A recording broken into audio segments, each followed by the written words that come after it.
Although much is known of Galadriel's history and her remarkable beauty, not much is known of her powers. What we can gather from the limited information out there is that she is a formidable being with a powerful mind, capable of telepathy, telekinesis, ergokinesis, predicting the future, and a bit of healing and radiant magic. This build is going to use a lot of mods, and some of them are quite powerful.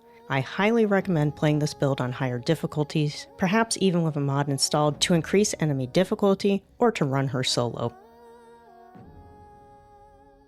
Starting with the basics, Galadriel is of course an elf. Now for the sub-race, I considered doing High Elf, but there's actually a mod called Astral Elves that gives you this additional sub-race, which is more powerful than the vanilla elf sub-races. Long ago, elves ventured from the Feywild to the astral plane to be closer to their gods. Life in the Silver Void has imbued their souls with a spark of divine light.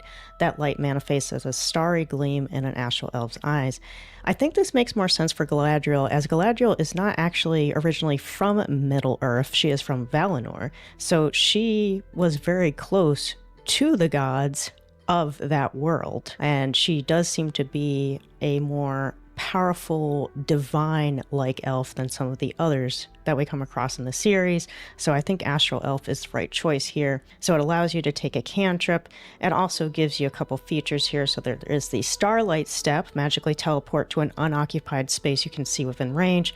Astral Knowledge, gain proficiency in all skills of a chosen ability. And sub-race feature is having proficiency in the perception skill. So for the cantrip we get from the sub-race, we're just going to go with Light. I think that's a pretty amenable choice for Galadriel, especially considering the light of Elendil that she gives to Frodo, and I'm going to pronounce that wrong, sorry. Now, for the class, this is also going to require a mod, the Demigod Custom Class mod. From the Demigod class, you do get the Divine Recovery action, which is using Fate to restore spell slots, and you also get this outfit by default when you choose the Demigod class, which will look a lot more appropriate for Galadriel than other options. Now for the subclass, the one that fits really well here is Heir of Aphrodite. We of course know about Galadriel's otherworldly beauty, and of course the Heir of Aphrodite, the Greek god of beauty, is going to be all about that. So this will allow you to take some cantrips and spells. It also gives you this cantrip automatically, Beguiling Beauty, and this one really fits the build so well. It's +2 charisma, 1d4 bonus damage, and emit a bright light from your body, so when this happens, it almost looks like she's in that kind of ghostly ethereal form that she takes on when she is overcoming the test of being tempted by the ring. And then the subclass feature, Blinding Beauty. Your beauty blinds enemies, gain +1 charisma. Your armor class uses your charisma modifier instead of dex. Now for the first two cantrips here, we're going to go with Sacred Flame for a little bit of radiant damage, and then Friends for a charismatic spell. And then for the starting spells, we're going to do Charm Person. I think that one's pretty obvious. Command, because most of her power comes from her abilities in her mind. Again, telepathy, telekinesis, ergokinesis. This all has to do with the power of the mind.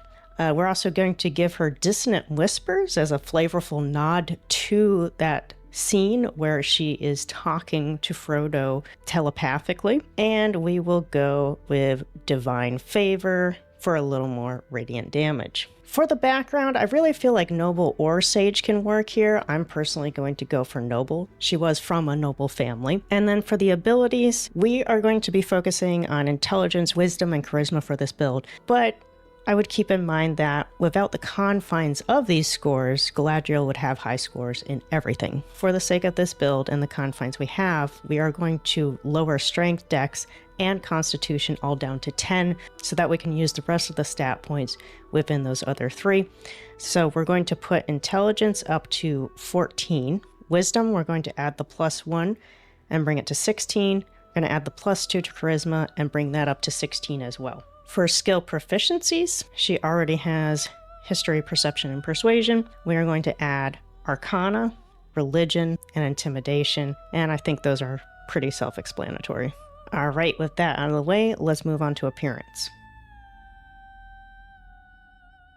Now for the appearance part of this video, you are also going to need a couple mods. I'll point them out as we go.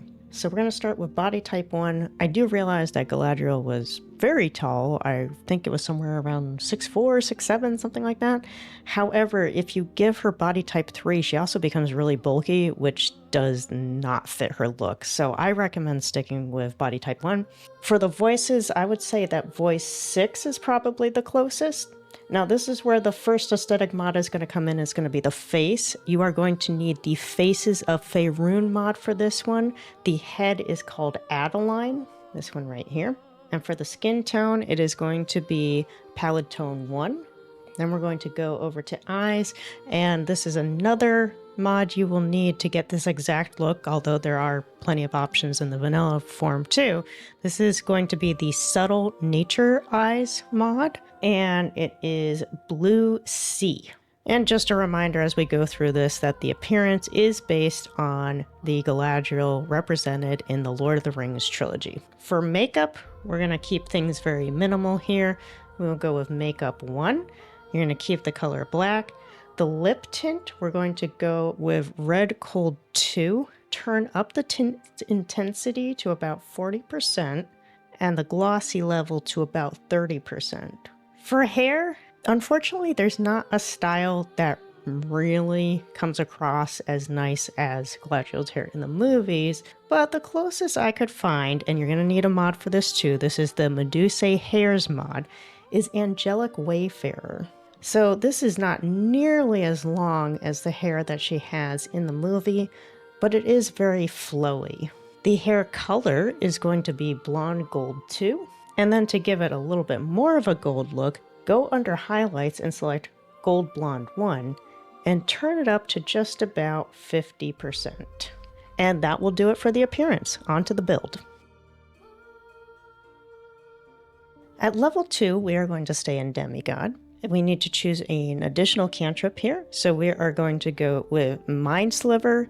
This is a new spell, psychic damage, deal 1 to 6 psychic damage and applies a 1d4 penalty to saving throws. We need to choose one additional spell. We are going to go with Psychic Spike, which is another new one. Project psychic energy at a target causing extreme mental trauma and rejuvenating yourself. And then we're going to need to choose a Divine Intervention. This is specific to the Demigod class. The one we are going to choose is called Mighty Intensity. Use Fate to modify spells. Spells requiring a saving throw succeed more often.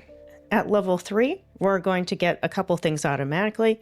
Choose a few new spells and one more Divine Intervention. So our subclass feature here, which is very on point, is Infatuating Beauty. When attacked, apply Infatuated to the enemy, which has a chance to paralyze them each turn. And the action also has to do with her beauty. Torment a lover into submission, damaging them and regaining half the hit points. Target must be infatuated.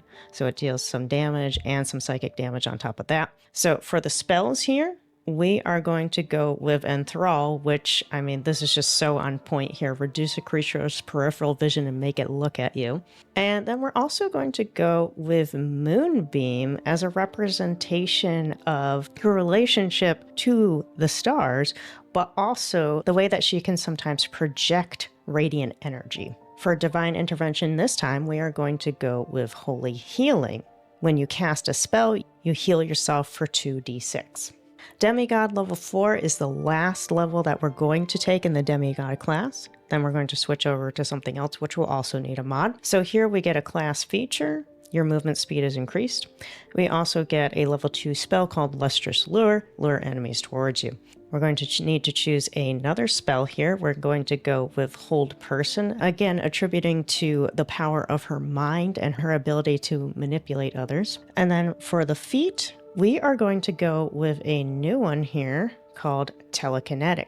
So we're going to use this to give her the ability of Telekinetic, which is learn the Mage Hand cantrip, and as a bonus action you can telekinetically shove a nearby enemy, but also this is going to help us boost up our stats. So right now we're going to do a +1 to Wisdom, which I know makes it uneven. This is going to be evened out later though. Now at level 5, it's time to do our multi-classing. And again, this is going to need a mod as well. This is the Mystic class mod, and I do recommend that in addition to getting the Mystic class mod, you get the Mystic expansion mod as well. Otherwise, I don't think this whole build will work for you. So we're going to go into the Mystic, and the Mystic class is all about inner strength, psychic strength. So to start with, we need to choose 2 psionic talents. We are going to go with Mind Slam. This is just damage with some force behind it that knocks a target prone. Seems pretty appropriate for someone who dabbles in telekinesis. And Energy Beam, which relates to ergokinesis.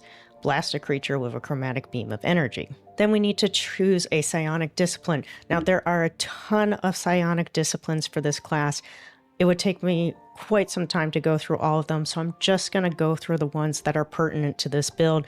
But if you're going to do this build, you're going to have the mod anyway. Highly recommend looking through these. This is a really wacky class with a lot of fun stuff in it. So the one we're going to start with, because we're going to end up choosing multiple of these, is called Third Eye. You create a third psychic eye in your mind, which you cast out in the world. It channels thoughts and knowledge back to you, greatly enhancing your senses. So this pertains to Galadriel's ability to predict the future. And with each of these psionic disciplines, you get a grouping of spells here. Now, because we are multi-classing into Mystic and not doing just level 1 through 12, there will be certain spells that are too high for you to actually use. However, you will get a pretty wide gambit of them up to spell level 5. The subclass here, and you'll see there's quite a few available as well, is going to be Order of the Awakened. The reason for that is because of what it adds for you. So at level 3, you get Psionic Investigation, gain advantage on investigation, insight, and history checks. At level 6, Psionic Surge, impose disadvantage on a creature's saving throw, usable once per short or long rest. You can just disregard this one unless you are planning on taking this build even further and going up to level 20, which I do believe the Mystic class supports, because you'll see here, level 14, you get Spectral Form, and that would be really cool as kind of a nod to when she is tempted by the ring and goes into that ethereal version of herself. Now, Awakened Disciplines, you need to take 2 right now, and the list of Awakened Disciplines changes depending on what your subclass is. So for this one, we are going to go with Aura Sight. You refocus your sight to see the energy that surrounds all creatures. You perceive auras, energy signatures that can reveal key elements of a creature's nature. Galadriel, with her telepathic abilities, is very good at reading other people. And we're also going to go with Telepathic Subjugation. By channeling psionic power, you gain the ability to control other creatures by substituting your own will for theirs. And the ability skill proficiency here is automatically Insight. We're not changing that. We're just going to go on to the next level. At Mystic level 2, character level 6, you don't have to do anything here. It's just unlocking a few things for you. One of those things is very important, which is telepathy. And the other is mystical recovery. So after spending psi points, which is what you use in this build to use your abilities or your spells, you can spend a bonus action to regain hit points equal to 1 plus half your mystic level. At level 3, we need to choose another psionic talent and another psionic discipline. So the psionic talent here is going to be Psychic Hammer. Again, a nod to her telekinetic abilities. You push or pull a creature by 3 meters. And then for the psionic discipline, we are going to go with Precognition. By analyzing information around you, from subtle hints to seemingly disconnected facts, you learn to weave a string of probabilities in an instant that gives you extraordinary insights. So again, this is pertaining to her ability to predict the future. At level 8, you unlock an action, which is Strength of Mind, gain proficiency in a saving throw of your choice, and it's time to choose the next feat. The feat here is going to be Ability Score Improvement. We are going to put a +1 into Wisdom to even that out, and then we're going to add a +1 into Intelligence, and that will be evened out later. At level 5 Mystic, it's time to choose another psionic discipline. And for this one, we're going to go for something that's more flavorful than what really ties into what we know about her abilities, and that is Mastery of Stars. Your mind reaches out into the stars, granting you control over astral bodies. We know that Galadriel has some of her power from the stars, because it is the stars that power the file of Galadriel, the mirror that she uses to see past, present, and future, as well as the vial that she gives Frodo. So the spells themselves may not all fit exactly with her character and her abilities, but it is a flavorful choice. Then at Mystic level 6, there's nothing you have to do here. You're just unlocking the subclass feature of Psionic Surge. Impose disadvantage on a creature's saving throw, usable once per short or long rest. At level 7, you get another class feature, which is just increasing your psi limit. And you choose another psionic discipline. This one, we are also going for a flavor choice here, and this one is really good for if you want to roleplay Galadriel as if she did actually take the ring from Frodo and became an all-powerful dark being. And this is Crown of Despair. You have learned to harvest seeds of despair in a creature's psyche, racking it with self-doubt and inaction. So this is a nod to, again, the point where she is tempted by the ring and has to overcome that test, and talks about being a dark queen. So you can either use this very limited in your role playing to just represent moments of temptation, or, like I said, if you want her to go to the dark side, then you can lean more heavily into this.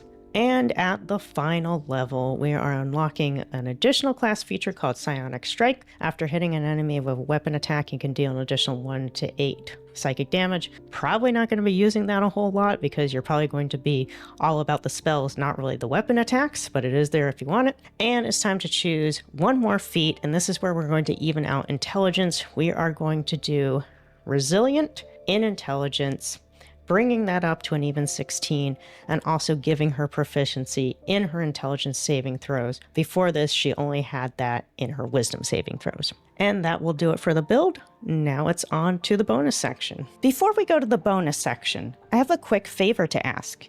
If you're enjoying the build and haven't subscribed yet, please consider doing so. We have many other BG3 character builds and are continuing to put out more based on subscriber feedback. Thank you.